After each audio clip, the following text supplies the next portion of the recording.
I had no intention of driving through the night. In fact, when I left my apartment in New York, the plan was simple: get to North Carolina in time for the 2 job interviews scheduled for the following day. Flying would have been the faster option, but the cost was a little too steep for my budget at the time. Besides, I'd rather save that money for a change of scenery if I landed the job. Thursday night came around, and after a long day at work, I packed my car with just enough essentials for the trip. The first leg of the drive was uneventful, and by the time the clock ticked past 11 p.m., I'd made it several hours south. There were still plenty more miles to go, but I felt good about my progress. Coffee had become my lifeline during the drive, especially after a sleepless night prior. The interviews weighed heavily on my mind. What if I failed? What if they didn't like me? The doubts crept in as the road stretched endlessly before me, the soft hum of the tires on asphalt lulling me into a state of near drowsiness. I decided to push through it, knowing I was only 2 hours from my destination. The worst part of the trip was almost over. That was when I saw him. It was on the side of the highway, far enough off the road that I almost didn't notice him at first. A man, dressed in a suit, just standing there. His eyes locked on mine, and as my car passed, I swore I saw his head turn slightly to follow me. My heart skipped a beat. The only movement in the desolate landscape at this hour was this strange figure, frozen in place as if time had stopped for him. It unsettled me. I couldn't shake the feeling that something was off. I kept driving, convincing myself it was just some poor guy who'd had car trouble. I made up a story in my mind, assuming the worst. Maybe he was in the middle of a breakup or stranded after a disastrous night. Whatever it was, I couldn't help but imagine that I was witnessing some bizarre personal crisis unfold. But I kept moving forward, trying to keep my focus on the road. Another 10 minutes passed, and there he was again. Another man. Same suit. Same stance. Standing in the same strange position at the side of the road. This time, I slowed my car. I wasn't sure what I was thinking. Maybe it was the isolation of the drive, or perhaps I felt an odd sense of duty to check if he needed help. But before I could bring the car to a complete stop, I glanced into the rearview mirror. And that's when I realized the man was gone. Vanished, like smoke in the wind. It wasn't even a matter of him moving quickly. I didn't see him walk away or fade into the night. He was simply no longer there. I felt a cold chill run down my spine, and I stepped on the gas, eager to put that unsettling moment behind me. I pulled into the first gas station I could find. I needed another coffee, something to keep my mind sharp for the last stretch of road.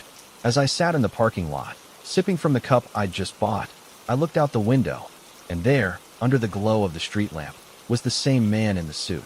He stood there, facing the parking lot, staring at nothing in particular.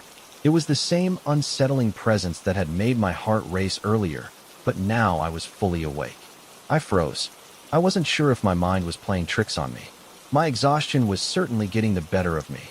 I glanced around the lot, desperate to find someone else who could confirm that I wasn't losing my mind. But it was just me. I looked back at the man. I could see his features now, a middle-aged man, clean-shaven, with dark hair, wearing an expressionless face. For a split second, our eyes locked. I could feel my pulse quicken. And then, just like before, I got the distinct feeling that he was watching me. He was aware of my every move. The air seemed thick, oppressive. I tossed the coffee cup aside, slammed the car into gear, and drove off without another glance. What the hell was going on? I tried to shake the thought from my mind as I rejoined the highway. There was still some distance between me and my destination, but now I couldn't stop looking over my shoulder. It wasn't just the strange man that haunted me. It was the creeping sense of something wrong that lingered in my chest. It felt as if I wasn't alone, as if something was tracking me. I pulled into an empty parking lot an hour later, hoping that the fatigue would let me sleep. I reclined my seat, hoping for a few hours of rest before the final leg of my journey. But I couldn't close my eyes. Something about this place, about tonight, felt off. I wasn't sure what woke me up. Maybe it was the sound of a distant engine, or maybe it was the soft click of a door opening. Either way, when I opened my eyes, I immediately checked the rearview mirror. There, sitting in the back seat of my car, was a figure. It wasn't just the shape of a person, but a presence. The same man from the side of the highway. The suit. The cold, emotionless stare. I couldn't even scream. My body locked up in terror. My heart pounded in my ears as I stumbled out of the car, falling onto the asphalt. I scrambled to my feet, my legs shaking violently. My brain screamed at me to run, but I couldn't. I looked back toward the car, half expecting to see the man in the back seat, but when I turned, it was empty. My breathing was ragged, my mind still spinning from the strange encounter. I couldn't make sense of what had happened. Had I hallucinated at all? Had my exhaustion finally broken me? I told myself to calm down. There was nothing there. I got back into the car, my pulse still racing. I had come so far. Just a few more miles, and I would reach the hotel. I took a deep breath, trying to steady myself. As I reached the hotel in the early hours of the morning, I thought I was safe. I checked into my room, unpacked, and collapsed into the bed. I had made it. The next morning, during the first interview, I couldn't shake the feeling that something was wrong. As soon as the interviewer walked into the room, I froze. It was him, the man in the suit. His face, his cold stare. It felt like déjà vu, but it didn't stop there. Throughout the entire interview, I couldn't focus. I kept seeing flashes of him, lurking in the background of my thoughts. And when the interview ended, I thought I'd made it through. But as I walked out of the office, my phone buzzed with a message. It was from a number I didn't recognize. "I'm here, waiting." My blood ran cold as the screen displayed a blurry image of the same man in the suit, standing just outside the building, staring at me. I couldn't escape him. The truth hit me like a brick. It wasn't a hallucination. It was something far worse. Something, or someone, had been following me, and now it had found me. But I had no idea why. Story 2. It had been a long day, and I was on my way home from a late-night meeting. The roads were quiet, save for the occasional car that would zoom past me. I wasn't too familiar with the area I was in, Clearfield County, Pennsylvania, a place where the roads stretched for miles, the woods darkened by the thick canopy of trees. I'd been driving for a while, trying to avoid the heavy traffic that I knew would be ahead. It was well past midnight, and I was eager to get home. There was a sense of stillness in the air that I couldn't ignore. Everything around me was so quiet, almost too quiet. My car, a beat-up 2004 Honda Civic, had been running fine for most of the journey, but then the gas light flickered on. Great, I thought. Of all the times to run low on fuel, it had to be now. I didn't want to risk running out of gas in the middle of nowhere, especially in the dead of night. I pulled up my Maps app to find the nearest gas station, and luckily, there was one just 5 minutes down the road. It wasn't much, just a small, no-name station, but at least it would do for now. I had no choice but to make the stop. As I pulled into the station, I noticed there was only one other vehicle, a rusty, old pickup truck parked next to the pump. The man filling it up looked as though he'd been there for a while, and when he saw me, he didn't even bother looking away. He simply kept his eyes fixed on me, staring as I walked past him toward the little convenience shop inside. The place was dimly lit, and I quickly grabbed a coffee to try and keep myself awake. I paid for the gas, grabbed my cup, and walked back outside. The man was still there, pumping gas into his truck, not saying a word. It felt strange, unnerving even, but I shook it off. People were odd, especially in small towns like this. I climbed back into my car and started it up, ready to get back on the road. But the moment I drove out of the station, something odd happened. I glanced in the rearview mirror, only to see the same truck, the same man, following me. He had finished pumping gas, and now he was behind me, tailing my car. Okay, now this was getting weird. Maybe he was just headed in the same direction, I thought, trying to rationalize it. But as the miles passed, I began to feel a strange unease building in my stomach. The man was still there, a solid presence in the rearview mirror, maintaining a steady distance but never overtaking me. The headlights of his truck cut through the darkness, always there, always watching. I could feel my pulse quickening as I focused on the road ahead, trying to ignore the growing sense of dread. What if he was just lost, I wondered. What if he didn't know the area and was just following me to find his way? I tried to convince myself of that, but the longer I drove, the more I realized that something didn't feel right. There was an odd tension in the air that I couldn't shake. I decided to take a right turn, hoping to lose him in the winding roads. But to my growing horror, the man followed suit, taking the turn right after me. He was still there. It didn't make sense. Was he just this focused on me? Why wouldn't he pass me? Then it happened. A loud ding rang from my dashboard. A warning. I glanced down to see that one of my tires was low on air. Great. Not now. I pulled over to the side of the road, my heart racing. I could hear the man's truck still following me, but instead of pulling ahead, it slowed down and came to a stop several yards behind me. I tried to shake off my anxiety and got out of the car to inspect the damage. Sure enough, my rear driver's side tire was completely flat. I hadn't hit anything. There was no debris or sharp objects on the road. It just didn't make sense. As I stood there, contemplating my next move, I heard the faint sound of an engine from behind me. At first, I didn't see anything. The headlights were off, and everything was pitch black behind me. The silence was deafening, only broken by the sound of my breath and the wind rustling through the trees.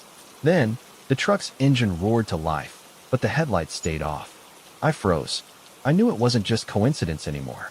I was being followed. I could feel it in my bones. I darted into the woods, hiding behind a thick patch of trees and bushes, my hands trembling as I fumbled for my phone.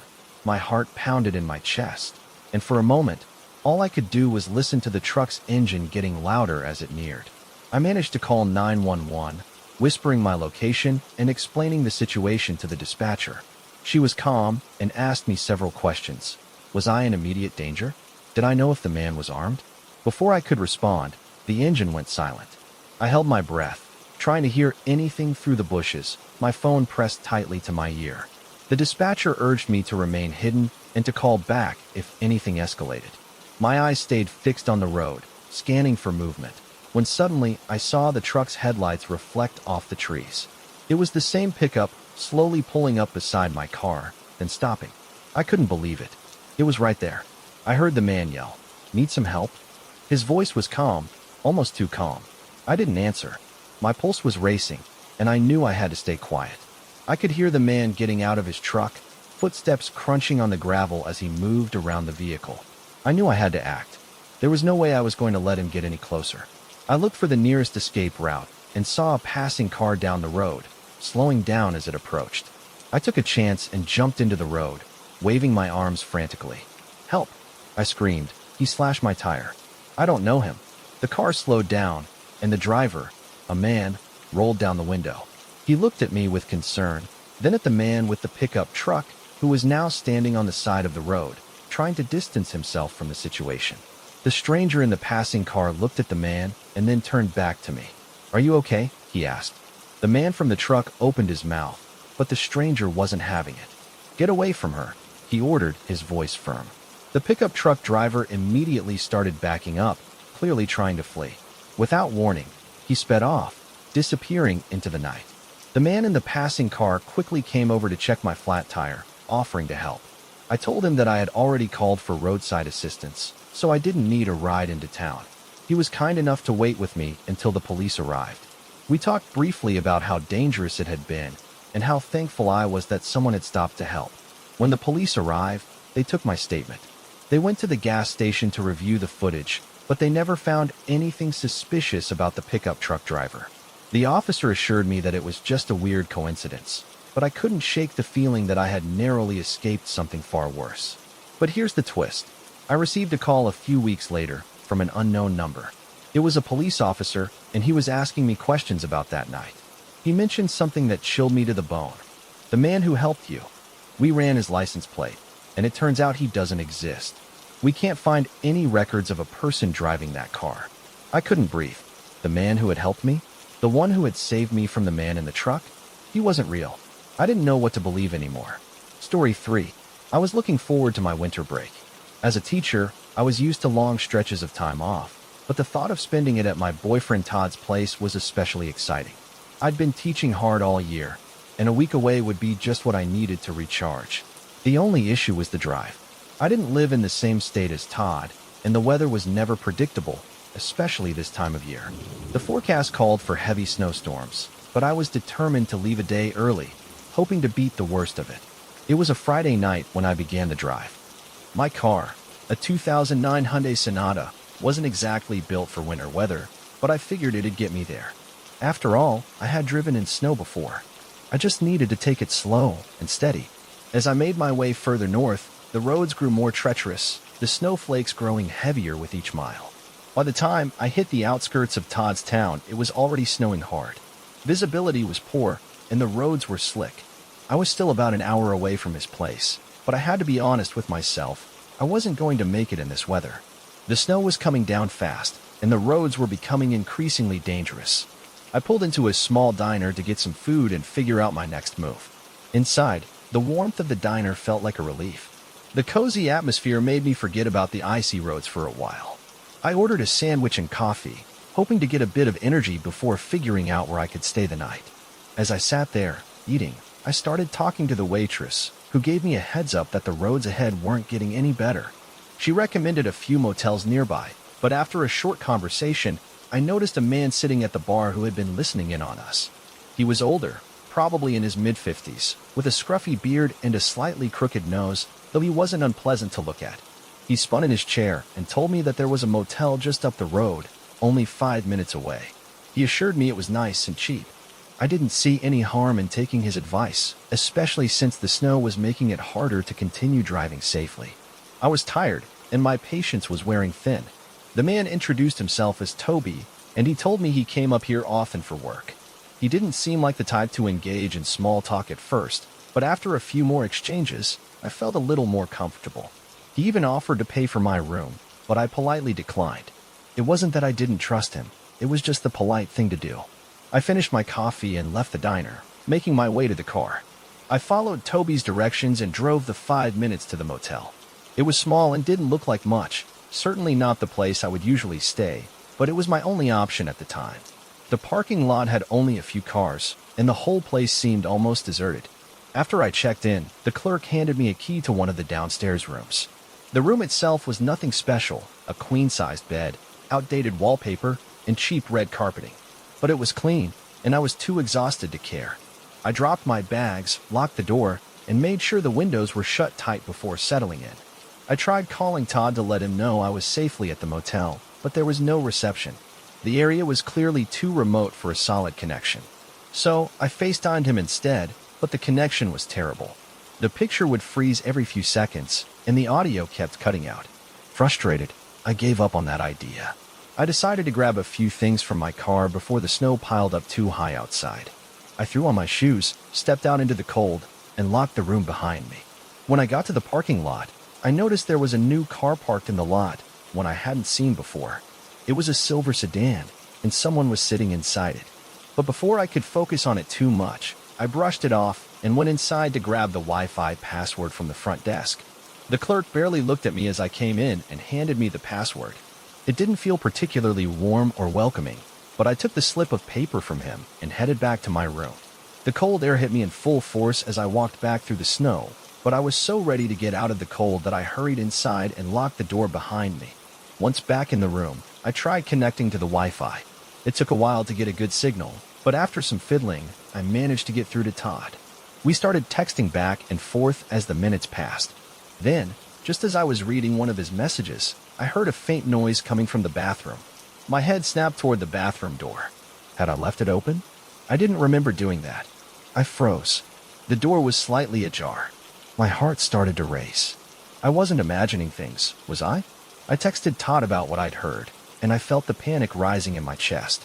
I was trying to calm myself down, telling myself it was nothing. I'd probably left the door open or knocked something over when I got in. But still, I couldn't shake the feeling that something was off. I checked the door again, and this time it was wide open. I hadn't opened it, and I couldn't remember anyone coming in. I started to feel that cold sweat on my neck as I moved cautiously toward the door. I didn't know what to expect, but I had a sudden sense of dread. I moved slowly, keeping my eyes locked on the crack of the door, praying that nothing would jump out at me. When I peeked inside, there was nothing. The room was empty. My hands were shaking, but I told myself that I was just being paranoid. Maybe it had been the wind or a draft that had pushed the door open. I tried to brush it off and texted Todd again. He asked if I was okay, and I told him I was just overthinking things. But just then, I saw something. Outside the window, by the parking lot, I noticed the same silver sedan from earlier. This time, there was no one inside it. It was strange, especially since I had just seen someone sitting in it. It didn't make sense. The car wasn't there when I arrived earlier, and now it had appeared out of nowhere. It made the hairs on the back of my neck stand up. I grabbed my phone and sent a quick text to Todd. I think something weird is going on here. But then I froze again. My text wouldn't go through. There was no signal. My stomach twisted. What was happening? I turned to the door, fully expecting it to swing open again.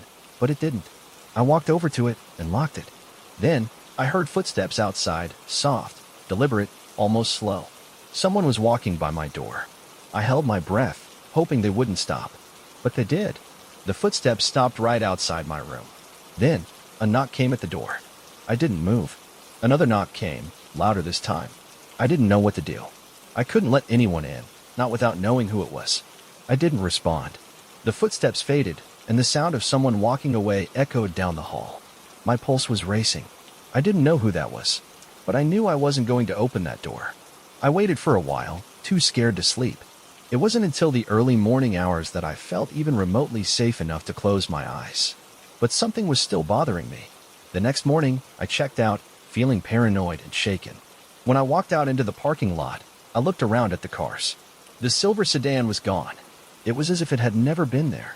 But when I got in my car, I found something on the passenger seat, a small scrap of paper, folded neatly. I opened it, and the message was simple, but chilling. "I'll be waiting for you next time." I threw it out the window, my hands shaking.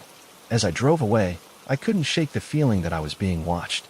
And I knew that next time, it might be too late to escape. The twist? As I looked in the rearview mirror, I saw the same silver sedan following me just out of sight, but always there.